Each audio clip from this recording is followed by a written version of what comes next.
Subscribe now and press the bell icon. Never miss an update. Hello everyone, Hussain study classes में आपका स्वागत है। आज हम पढ़ने जा रहे हैं UP board class 10th mathematics प्रश्नावली 1.2 को। आइए देखते हैं प्रश्नावली 1.2।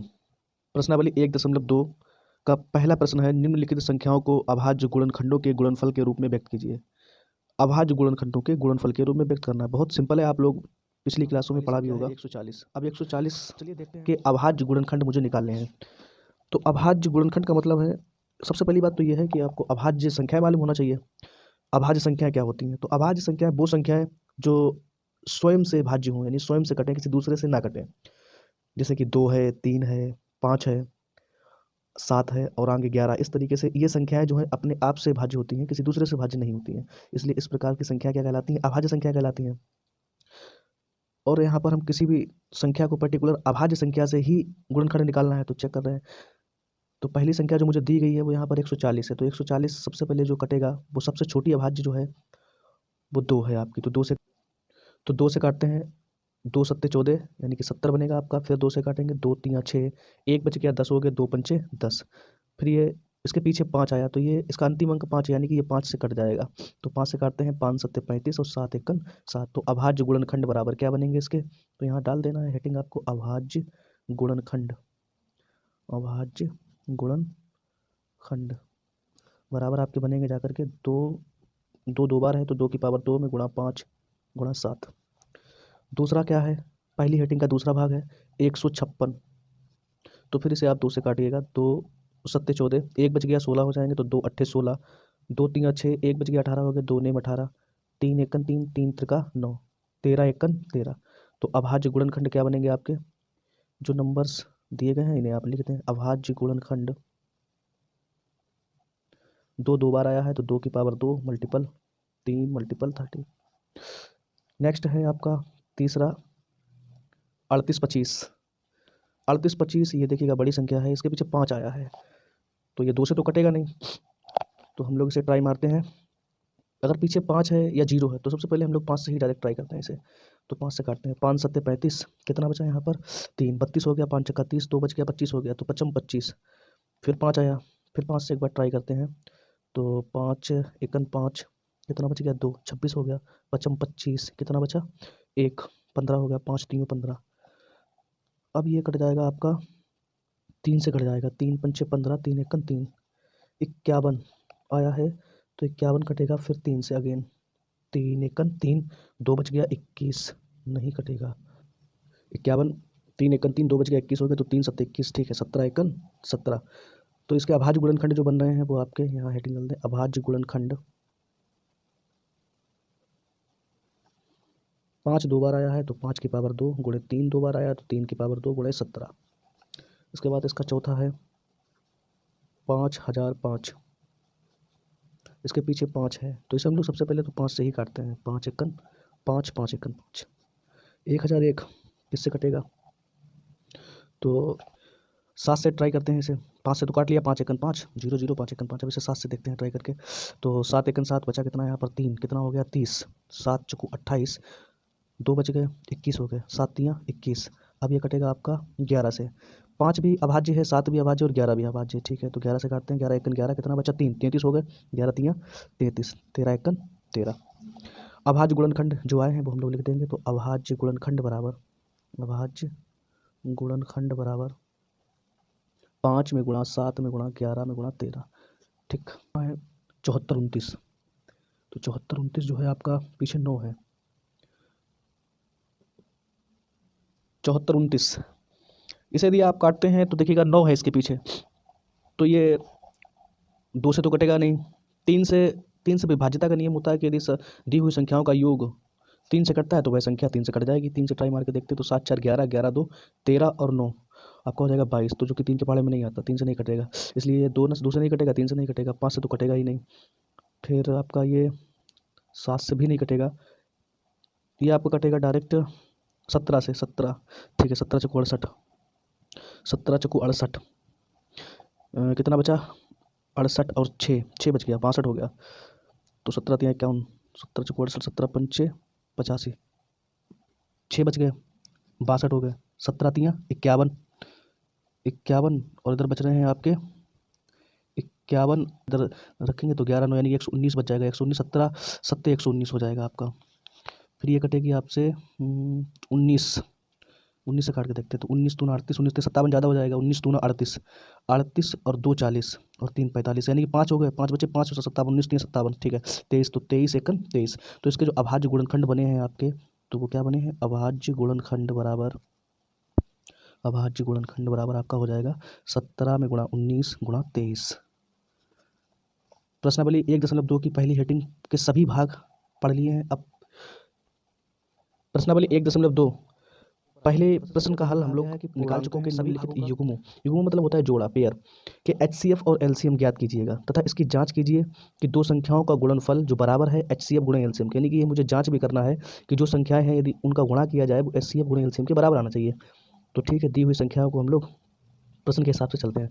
पहला प्रश्न है 26 और 91, 20 और 91, 26 और 91। तो मान लेते हैं कि 26 जो है वो पहली संख्या है, इसे हम लोग P ऑफ X से लिखते हैं। P ऑफ X बराबर है 26।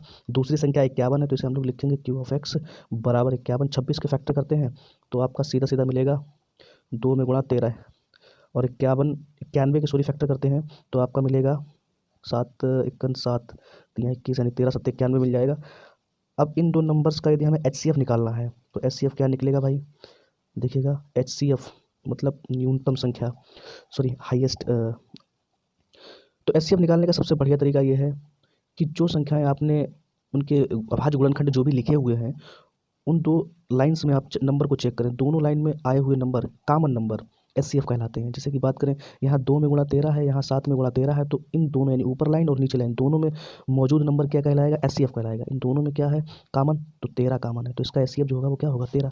अब LCM की अगर बात की जाए, इन संख्याओं के LCM की यदि बात की जाए तो LCM में आपकी सभी नंबर लगभग उतरते हैं, लेकिन कोई भी नंबर रिपीट नहीं होता है। जैसे दो एक लाइन पहली लाइन में 2 एक बार आया है तो मैंने उतार लिया, इसके बाद में 13 ऊपर वाली लाइन से उतार लें चाहे नीचे वाली से, तो मैंने ऊपर वाले से उतार लिया 13 गुणे नीचे वाली से 7। ठीक है, तो इनका यदि गुणनखंड करते हैं तो कितना बनेगा? 13 दूनी 26, 26 में गुणा 7 यानी ये हो जाएगा 7 छंग 42 के 2 हासिल 4 7 दूनी 14 4 18 182। अब मुझे जांच करने के लिए कहा गया तो यहाँ डाल देंगे हम लोग जांच। क्या डाल देंगे? जांच। जांच में बताया गया कि जांच कीजिए कि जो दो संख्याएं हैं इनका गुणनफल बराबर होना चाहिए HCF गुणे LCM के। तो पहली संख्या P ऑफ X है और गुणे दूसरी संख्या है Q ऑफ X, इन दोनों का गुणनफल बराबर होना चाहिए HCF गुणे LCM के।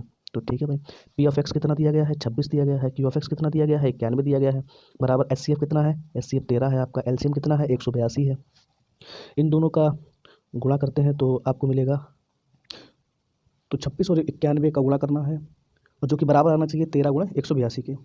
96 का गुणा जो है बराबर आना चाहिए 13 गुणा 182 के। तो 26 91 का गुणा यहाँ कर लेते हैं। देखिए मैंने पहले कर लिया था इसे, 6 एकन 6 6 नेम चंगुन 2 एकन 2 2 नेम 18, यानी ये बनेगा आपका 23 66। तो 23 66 यदि इसका मान आता है तो 23 66 ही इसका आएगा। आप ट्राई कर लेना, दोनों बराबर होंगे, यही इसकी जांच है। इसके बाद में इसका दूसरे प्रश्न का दूसरा भाग है आपका 510 और 92, 510 और 92।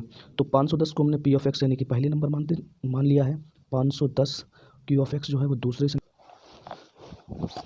इधर निकाल के, तो 510 के फैक्टर करेंगे तो ये आपका कटेगा, 0 है तो 2 से कट जाएगा, तो 2 दूना 4 1 बच गया, 11 हो गए, 2 पंचे 10 1 बच गया, 10 हो गए, 2 पंचे 10। फिर इसे 5 से कट जाएगा क्योंकि उसके पीछे अंतिम अंक 5 है इसका। तो 55 25 5 एकन 5। अब ये आपका कटेगा 3 से कट जाएगा ना, 3 एकन 3 2 बच गया, 21 हो गया, 3 7 21 यानी कि 17 एकन 17। तो इसके जो अभाज्य गुणनखंड मिले हैं 510 के, तो वो क्या क्या मिले हैं? 2 में गुणे 5 में गुणे 3 में गुणे 17।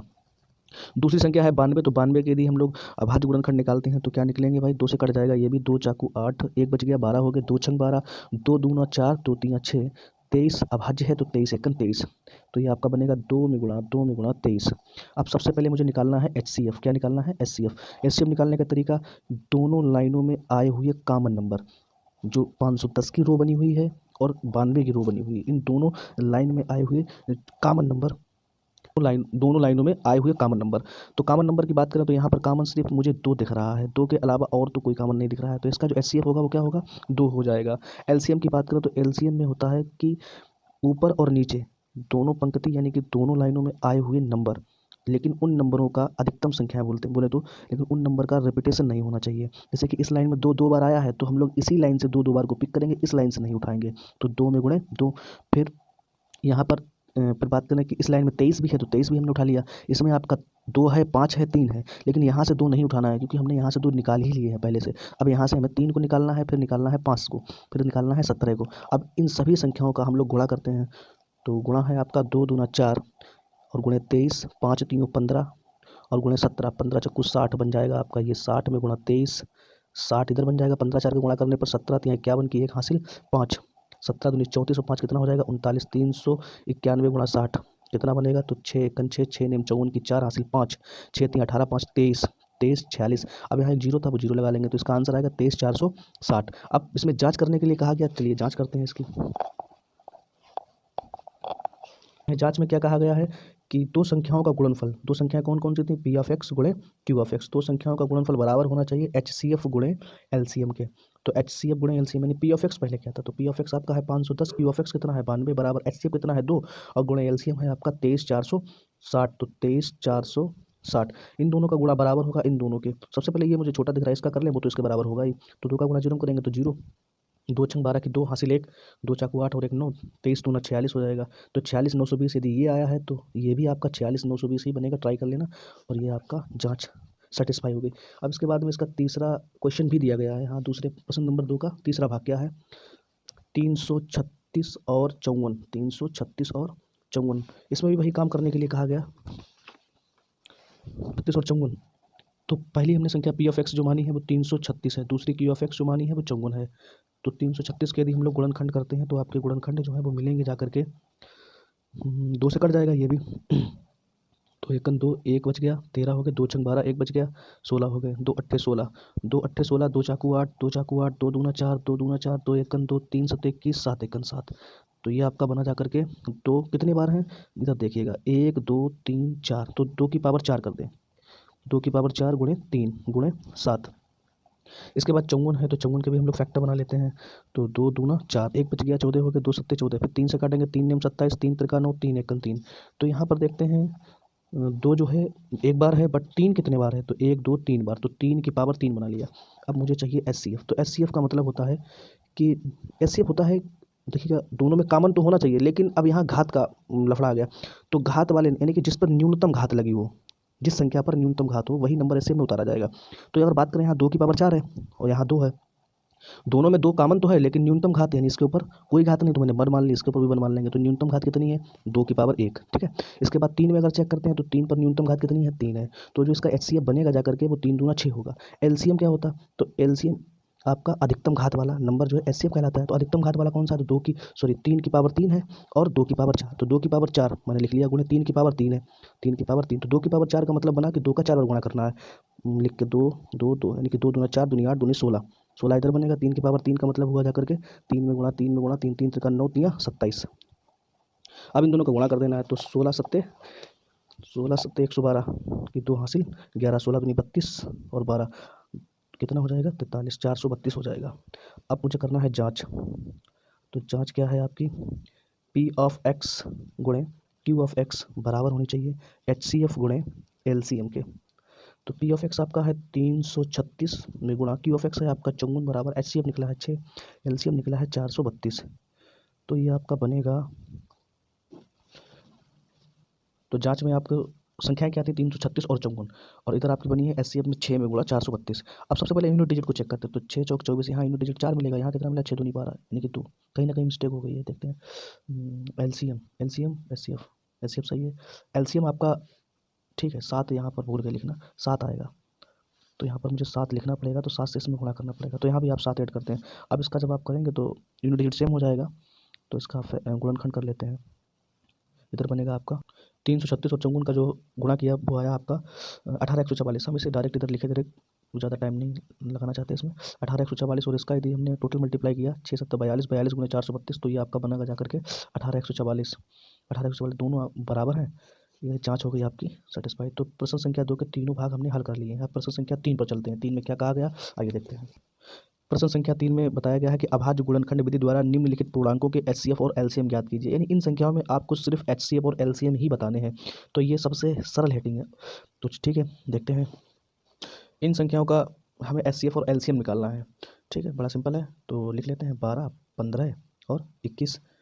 तो 12 के यदि हम गुणनखंड करते हैं तो आपको क्या मिलेगा भाई, 2 छंग 12, 2 तिया 6, 3 एकम 3, यानी कि 2 में गुणा 2 में गुणा 3। और यदि 15 के करते हैं तो 3 पंचे 15 सीधा सीधा है, और 21 का करेंगे तो 3 सत्ते 21, ये आपका इधर बन जाएगा।